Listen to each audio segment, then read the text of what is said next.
अनंतकोटी ब्रह्मांड राजाधिराज योगीराज परब्रह्म श्री स्वामी समर्थ महाराज सद्गुरु मोरे दादा लक्षावधी सेवेकऱ्यांचे श्रद्धास्थान व गुरुपीठाचे पीठाधीश परमपूज्य गुरुमौली यांच्या चरणी त्रिवार वंदन करतो. आई महालक्ष्मी तथा करकमलेश्वरीच्या चरणी त्रिवार वंदन करतो. सज्जनो, श्रावण महिन्यातली आज दुर्गाष्टमी आहे.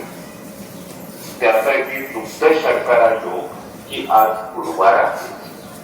अशा या शुभ पर्वावरती सोलापूर जिल्हा, करमाळा तालुका आणि वेगवेगळ्या विभागातून आलेल्या माता भगिनी आणि सेवेकरी जवळपास 2000 संख्येने आपण या आई भगवतीच्या मंदिरामध्ये सुपर्जन्य वृष्टी होण्याकरता, चांगला पाऊस पडण्याकरता आणि आपले प्रश्न मार्गी लागण्याकरता या ठिकाणी उपस्थित झालेला आहात. त्या निमित्ताने आपल्या सगळ्यांना मनापासून लाख लाख शुभेच्छा देतो, धन्यवाद देतो. सज्जनो, आजच्या शुभ पर्वावरती आपण आई भगवतीच्या स्थानी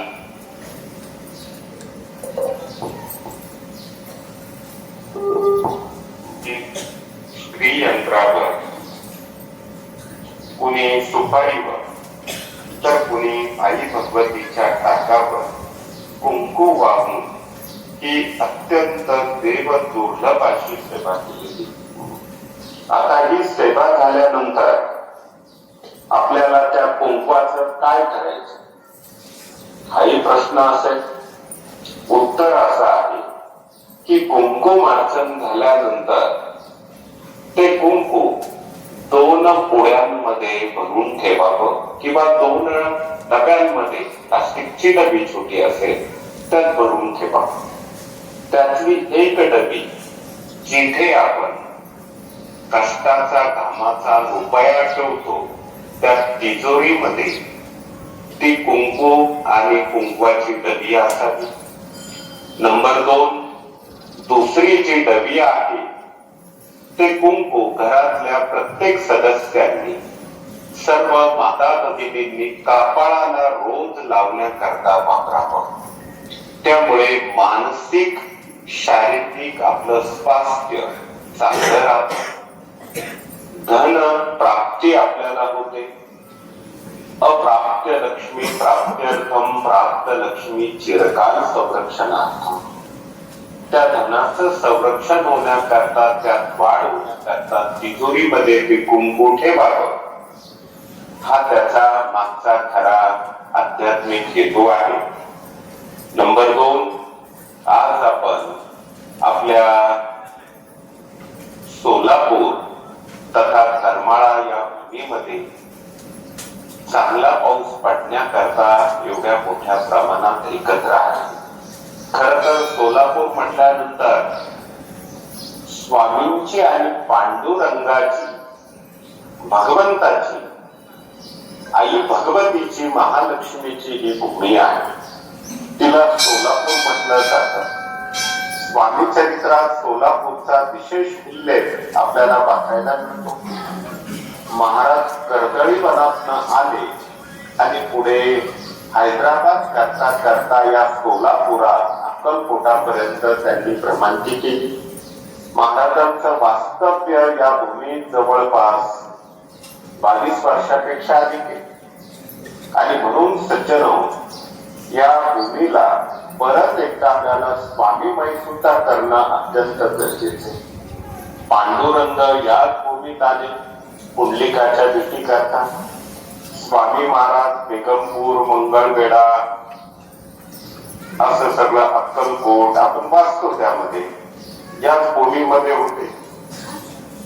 आणि या परमपवित्र भूमीमध्ये आज बघितल्यानंतर थोडी दुष्काळ सदृश्य परिस्थिती निर्माण झालेली.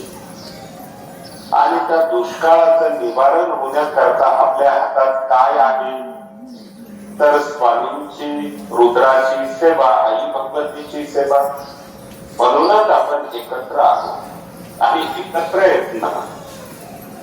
स्वामी चरित्राच्या प्रत्येक अध्यायानंतर आपण पर्जन्य सूक्ताचं पठण करणार आहोत. ते झाल्यानंतर रुद्राभिषेक सुद्धा आपण करणारे, रुद्राचे आवर्तन घेणार आहोत, जेणेकरून आपली भूमी सुजलाम सुफलाम व्हावं. हा खरा तर प्रांजळ हेतू, शुद्ध हेतू या सेवेमागे आहे. आणि या सेवा फक्त आणि फक्त मानवाच्या, सृष्टीच्या, देशाच्या कल्याणाकरता आपल्या मार्गातनं विनामूल्य होत असतात. त्याला ग्राम अभियान म्हणतात. आज सोलापूर जिल्ह्यात बघितलं तर आमचा करमाळा तालुका सेवेला निश्चित कलभर सगळ्यांच्या पेक्षा पुढे आहे. कदमताई असतील, त्यांच्यासोबत अनेक माता भगिनी असतील, अनेक पुरुष सेवेकरी असतील. सगळ्यांचं नाव घेणं शक्य नाही, परंतु आज या तालुक्यातनं अनेक गावोगावी ही गुरुमौलींची, स्वामींची विचाराची गंगा पोचवण्याचं काम ग्राम अभियानातनं मोठ्या जोमाने चालू आहे. दुःखिताला दुःखमुक्त करण्याकरता विनामूल्य पृष्ठोत्तराची सेवा देणं, नव्या पिढ्यांना मूल्य संस्काराच्या माध्यमातून संस्कार देणं, त्याला बालसंस्कार म्हणतात. श्रावण महिना आहे, सणवार व्रतवैकल्य, मासात मास, उत्तम मास श्रावण मास. सगळ्या महिन्यांमध्ये शंकराची सेवा करण्याकरता सगळ्यात पवित्र महिना जर कुठला असेल तो श्रावण महिना आहे. आणि म्हणून आपल्याला केंद्रामध्ये, घरामध्ये आपण शंकराच्या सेवेला खूप मोठी संधी प्राप्त होत असते. ज्या घरामध्ये तापट स्वभावाची माणसं आहेत, हट्टीपणा करणारी लहान मुलं, कोणी व्यसनी असेल, कोणी मनोरुग्ण असेल, कोणी विकलांग असेल, तर मद्यपी असेल, दारू पिणारा, मांसाहार करणारा, चुकीचा वागणारा व्यक्ती 108 दिवस, आपलं 108 वेळा महामृत्युंजय मंत्र म्हणून शिवलिंगावर, पिंडीवर साध्या पाण्याचा अभिषेक करावा. किती? 40 दिवस.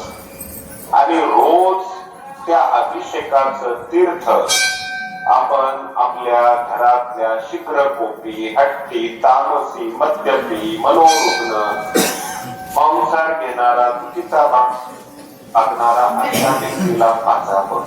41व्या दिवशी खाणारा, पिणारा, देशी विदेशी घेणारा स्वामी भक्त, स्वामी सेवेकरी झाल्याशिवाय राहत नाही. म्हणून सज्जनो, हे आपल्याला सगळं या सणवार व्रतवैकल्य विषयाच्या माध्यमातून पुढे आणायचे. शिवलिंगावर बेलाची पानं वाहतात. आध्यात्मिक इतिहास खूप मोठा आहे.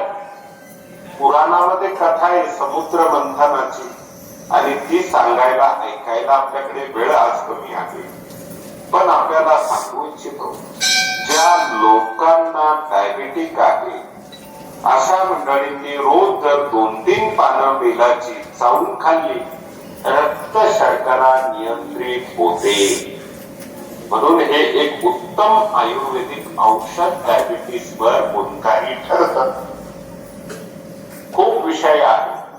आणि विशेष म्हणजे श्रावणामध्ये 4 प्रकारचे नवरात्र येतात. पहिलं नाग नवरात्र, नागपंचमी, नागाच्या फोटोला आघाड्यांचा हार घालणं, नाग साप चावला, त्याची पानं चावून खाल्ली, विष बाधत नाही.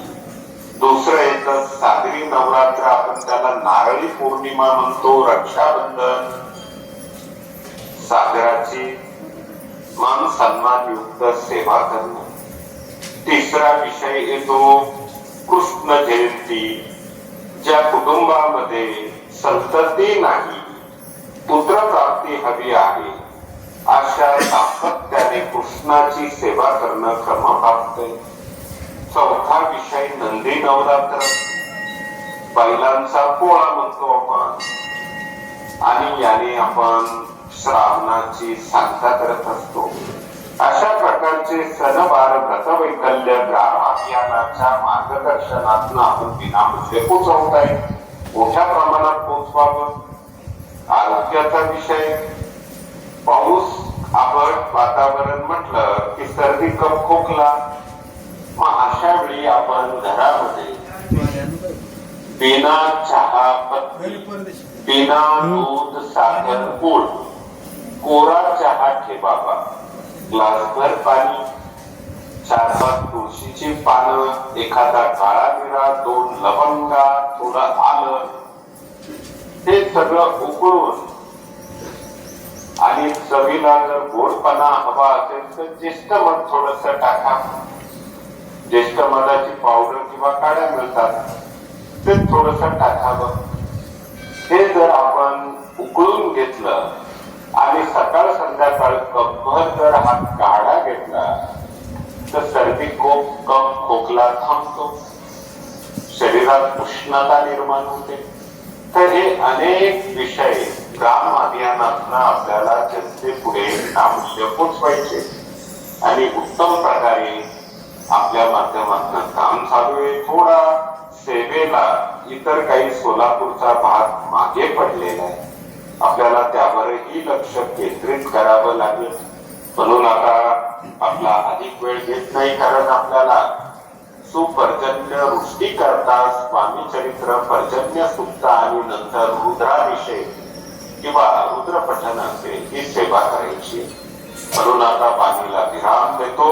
आपल्या सगळ्यांना पुनश्च एकदा श्रावण मासाच्या आणि या सेवेकरता मनापासून शुभेच्छा. धन्यवाद. जय हिंद, जय महाराष्ट्र. श्री स्वामी समर्थ.